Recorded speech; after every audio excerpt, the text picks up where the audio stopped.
Bueno, no sé qué pasó, pero se me cerró. Entonces, bueno, vamos a dar continuidad.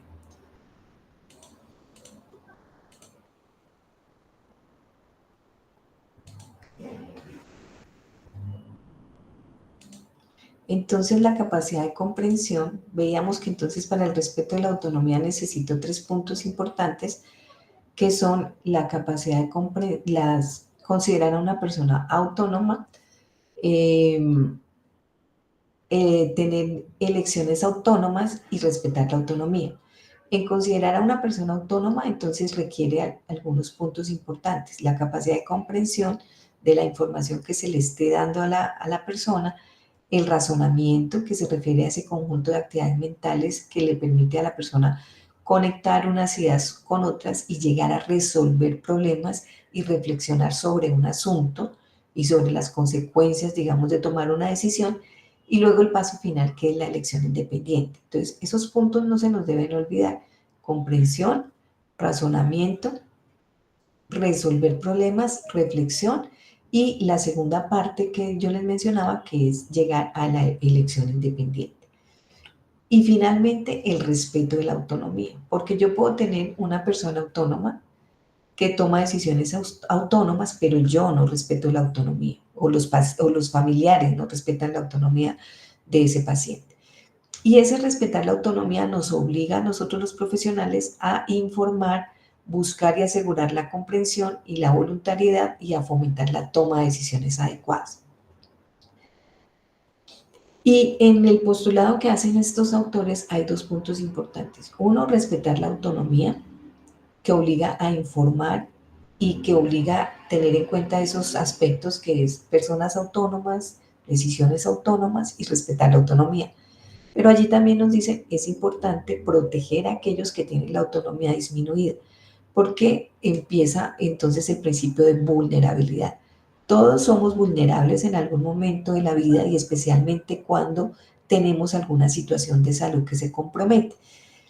Y en esas situaciones de salud, digamos que la autonomía es uno de los principales principios que se ven afectados, porque yo, para tomar una decisión, estoy coaccionada de pronto por la familia, por el miedo, por la ansiedad, por muchas cosas que pueden llegar a decir, bueno, ¿será que sí me hago este tratamiento o no me hago este tratamiento? Entonces ahí empieza el principio de vulnerabilidad, que es muy importante en bioética.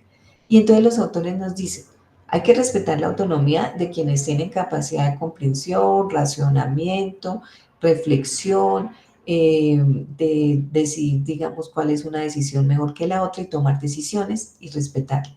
Pero tenemos la obligación de proteger a aquellos que tienen la autonomía disminuida, los niños, los adultos mayores. Pero como yo les digo, cualquier situación donde se afecte nuestra salud, nosotros vamos a estar eh, con el principio de vulnerabilidad, y vamos a muy seguramente tener afectada la autonomía. Y entonces aparece un punto importante que debemos considerar cuando nosotros miramos este principio, que es la competencia de una persona para una elección autónoma. Hay, digamos, muchos también autores que dicen, ¿cómo evalúo yo la competencia? Por ejemplo, la competencia para ver si una persona sabe y tiene claridad de por qué participar en un estudio de investigación, por qué hacerse o rechazar un tratamiento cuando tiene determinada condición de su estado de salud. Entonces, la competencia, muchos se apoyan desde lo psicológico, desde lo psiquiátrico también, desde el apoyo desde la psiquiatría, y mirar desde la parte legal hasta donde yo tengo competencia. Entonces, por eso debemos tener en cuenta, por ejemplo, los menores de edad, legalmente hasta dónde ellos pueden tomar una decisión que sea autónoma y que se pueda validar como autónoma. Y la competencia pues se relaciona con la toma de decisiones autónoma, pero algo muy importante, que es lo que llevamos en la práctica y decimos, no, tenemos el consentimiento informado. Y la validez de ese consentimiento informado es lo que de una u otra manera a mí me dice, la persona tiene capacidad de competencia, tiene capacidad de tomar decisiones autónomas, toma decisiones autónomas, y yo le respeto la autonomía. Pero muchas veces en la práctica se desvirtúa esto del consentimiento informado, porque se convierte en un documento legal que cuando yo lo firmo como paciente, pues el profesional dice, ahí estaba, ahí decían las consecuencias de lo que le podía pasar si usted aceptaba o rechazaba este tratamiento.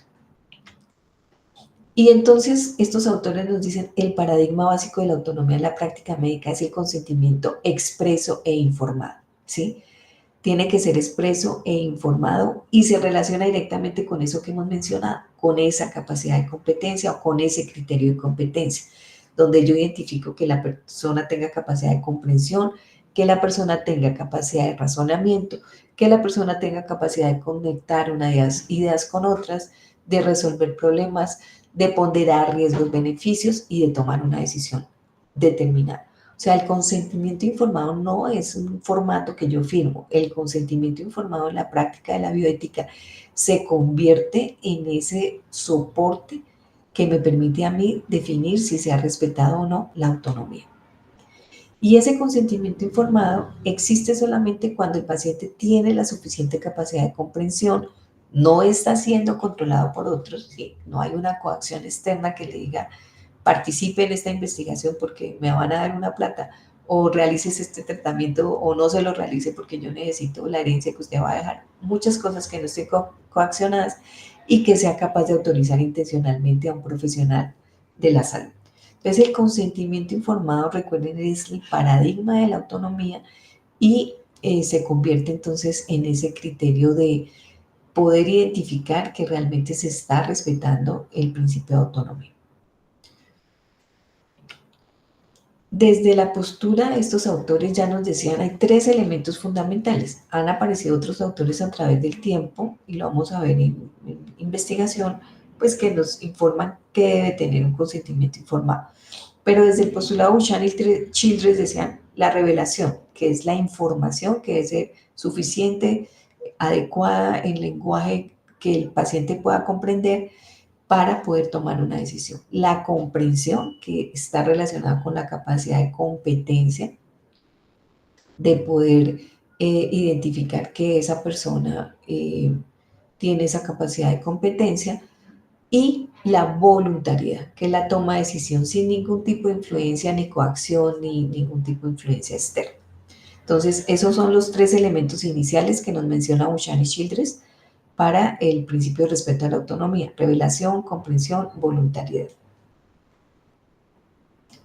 Entonces, vamos a hacer el segundo ejercicio, que es, en la práctica mencione una situación que ustedes hayan visto como profesionales o como pacientes o como familiares o como cuidadores, que la autonomía esté disminuida y cómo desde su práctica médica ustedes pueden hacer para garantizar que se respete ese principio. Entonces vamos a dar un momentico, voy a dejar de compartir para que no se me vaya a cerrar como pasó ahorita,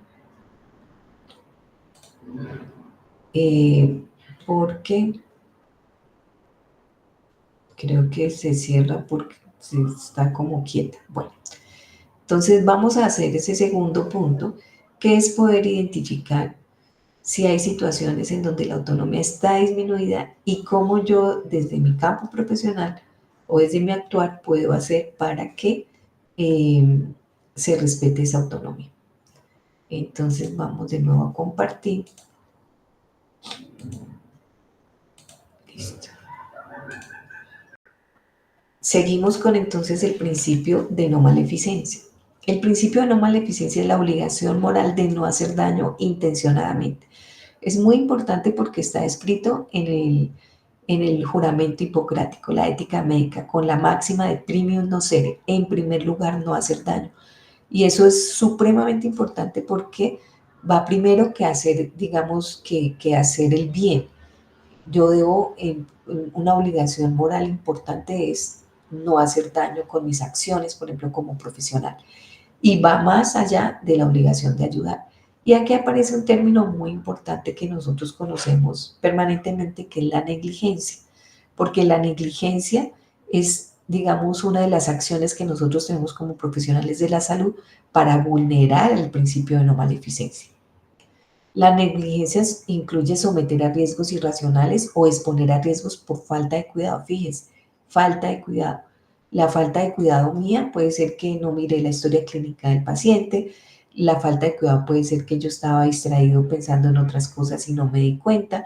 La falta de cuidado puede ser que yo no me actualizaba permanentemente y incumplo con mis obligaciones como profesional de la salud y genero un daño de pronto es irreversible, la muerte, una situación de pérdida de la funcionalidad, bueno, cualquier daño que sea irreversible.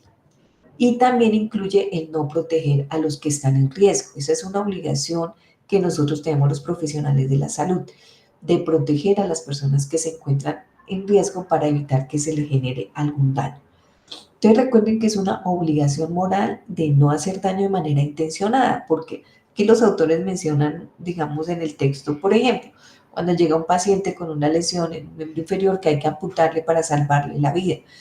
Entre comillas uno diría ahí se le está haciendo un daño, pero no es un daño intencionado porque es un daño que tiene un fin que es salvar la vida del paciente.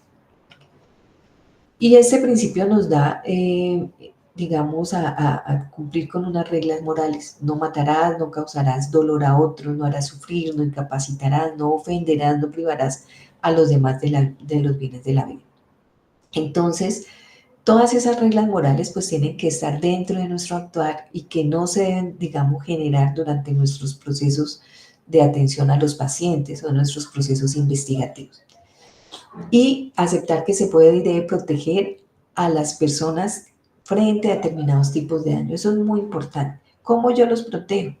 Mirando bien su historia clínica, revisando sus antecedentes, hablando con el paciente, ¿cierto? Porque muchas veces el paciente nos da información y a veces no tenemos tiempo de hablar con el paciente y obviamos o evitamos o no conocemos información que es importante y generamos algún daño.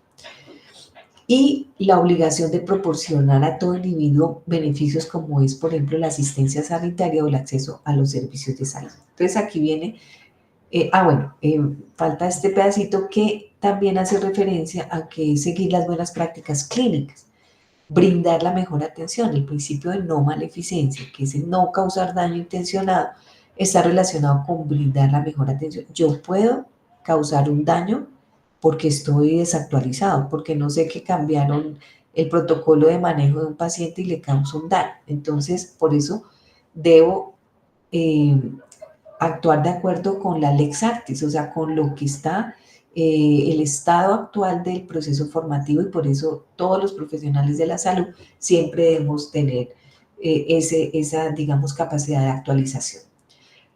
Implica respetar la integridad física y psicológica de la vida humana. Entonces, es importante porque el principio de no maleficencia aquí yo lo puedo ver desde lo asistencial, pero también a veces lo asistencial se traslada a lo investigativo. Entonces yo digo, no, es que yo necesito aplicar nuevas técnicas para ampliar el conocimiento, pero esas nuevas técnicas pueden generar daños o riesgos en las personas. Entonces, por eso uno de los principios que se promulgan es respetar la integridad física y psicológica.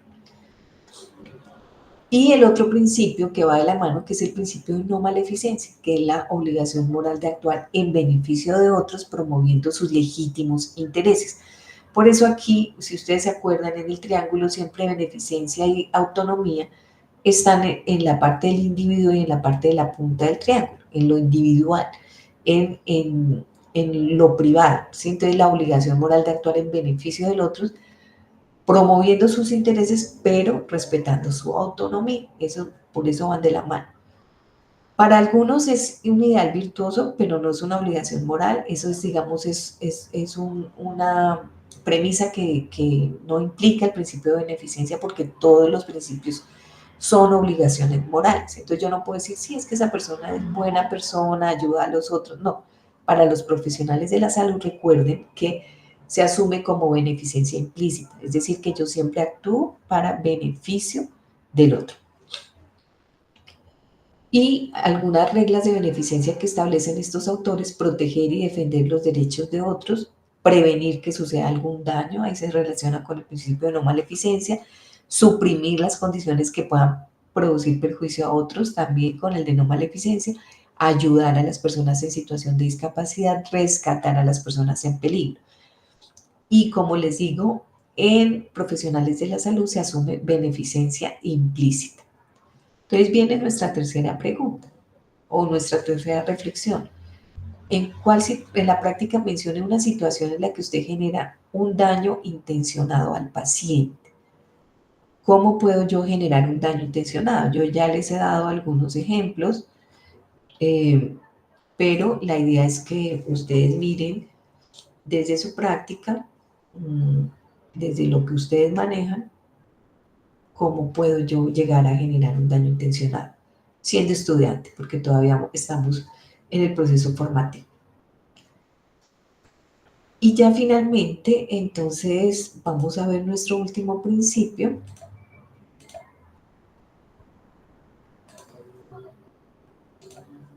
que es el principio de justicia. Y el principio de justicia se relaciona con la justicia distributiva, entendiéndola como la distribución igual y equitativa y apropiada de las cargas y beneficios de la sociedad.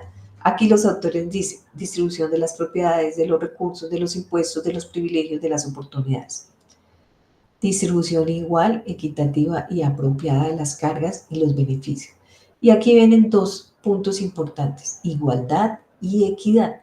Acuérdense que igualdad es la distribución igual para todos, como dice acá, de las cargas y beneficios, y equidad según las necesidades de cada uno. Y algo muy importante, y que es lo que nosotros vemos en nuestra realidad, es que los problemas de justicia distributiva surgen bajo condiciones de escasez o competición. Cuando yo no tengo suficientes recursos, como pasó por ejemplo en tiempos de COVID, que no teníamos suficientes recursos, es cuando empiezan los problemas de justicia distributiva, que quizás fue uno de los principales principios que se vulneró en tiempos de pandemia. Y aquí vienen los principios materiales de la justicia. A cada persona una parte igual. Entonces, todos por igual. Principio de igualdad. A cada persona de acuerdo con la necesidad. Tenemos uno acá, entonces vamos a sopesar ese que está más abajo que el otro, según la necesidad. Principio de equidad. A cada persona de acuerdo con el esfuerzo, también equidad. Si yo me esfuerzo más, recibo más. Si yo me esfuerzo menos, pues recibo menos.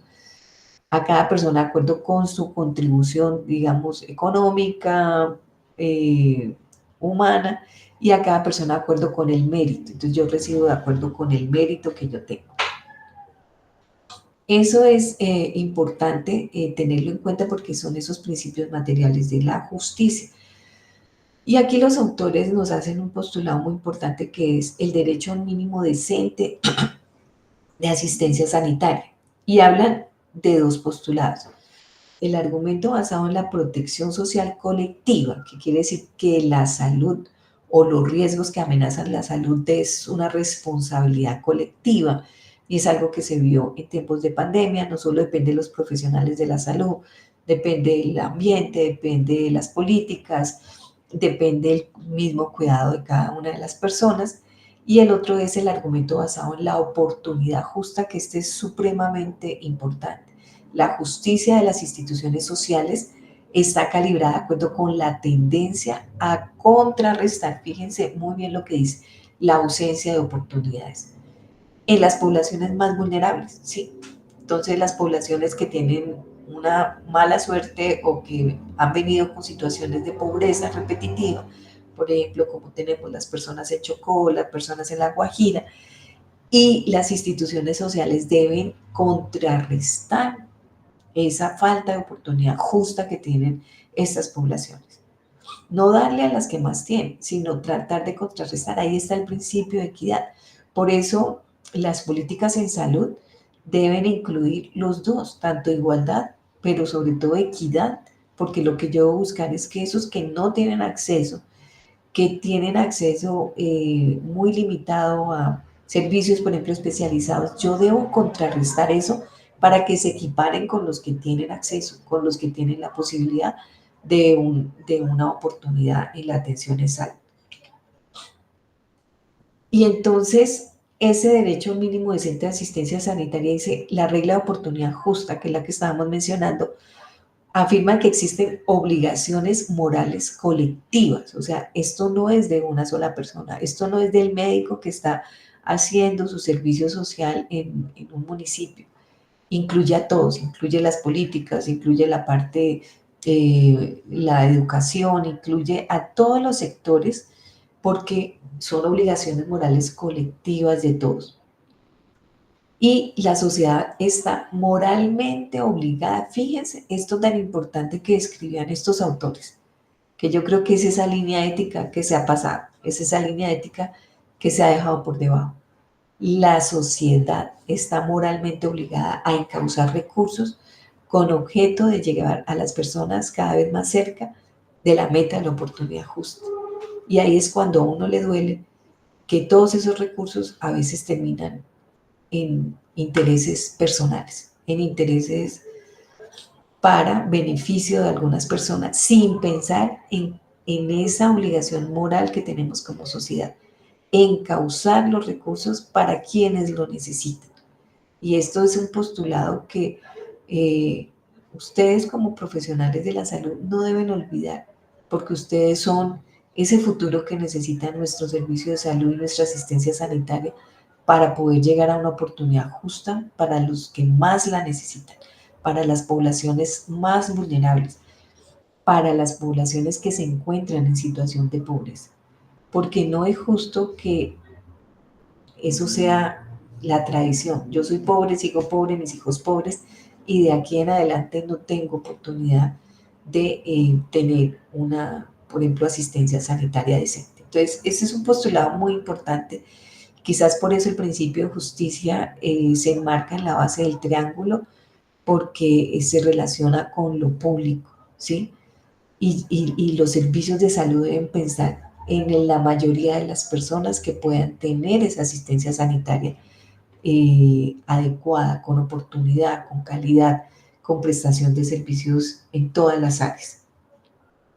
Entonces, estos son los 4 principios y aquí viene nuestra última